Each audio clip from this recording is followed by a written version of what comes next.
செய்யப்பட்ட சமூக செயல்பாளர்கள் சார்பாக இன்றைய தினம் இந்த மாபெரும் ஆர்ப்பாட்டத்தை ஏற்பாடு செய்திருக்கிறோம். அமெரிக்காவினுடைய வியாபாரத்தின் நிலையை கண்டித்து வெளிச்சியாவுடைய அதிபரை நன்னீரையில் கைது செய்த கொடுஞ்செயலை கண்டித்தும் இன்றைய தினம் இந்த ஆர்ப்பாட்டம் நடைபெற்று வருகிறது. இதே அமெரிக்கா இந்தியாவிற்கு தமிழகத்திலே 50% வரி விதித்தது. இன்னைக்கு அதனுடைய ஆதிக்கம் 500% உயர்த்தியிருக்கிறது. எனவே உலக நாடுகள் அனைத்தும் ஒன்றிணைந்து அமெரிக்காவை அடியோடு அந்த நாட்டினுடைய கொடுஞ்செயலை தடுத்து நிறுத்த வேண்டும்.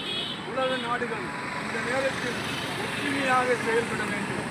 இந்தியாவினுடைய பாரத பிரதமர் அவர்கள் எப்படி அமெரிக்காவை இந்தியாவினுடைய ஆதிக்கத்திலிருந்து வெளியேற்ற வேண்டும். இதே நிலைமை தொடர்ந்தால் இந்தியாவிலும் இந்த கொடுஞ்செயலை அமெரிக்கா நிறைவேற்றும். எனவே உடனடியாக பாரத பிரதமர் அவர்களும் உலக நாடுகள் ஐநா சபை அனைத்தும் ஒன்று கூடி அமெரிக்காவினுடைய இந்த நள்ளிரவில் கைது செய்யப்பட்ட இந்த கொடுஞ்செயலை உடனடியாக தடுத்து நிறுத்த வேண்டும். அமெரிக்காவை உலக வரலாற்றிலிருந்து அப்புறப்படுத்த வேண்டும். அந்த நாட்டை அனைத்து நாடுகளும் ஒன்றிணைத்து தனிமைப்படுத்த வேண்டும் என இந்த தினம் இந்த கூட்டம், இந்த கண்டன ஆர்ப்பாட்டம் ஏற்பாடு செய்யப்பட்டிருக்கிறது. இந்த ஆர்ப்பாட்டம் தூத்துக்குடியினுடைய சமூக செயல்பாட்டாளர்கள் கூட்டமைப்பு சார்பாக இன்று நடக்கிறது.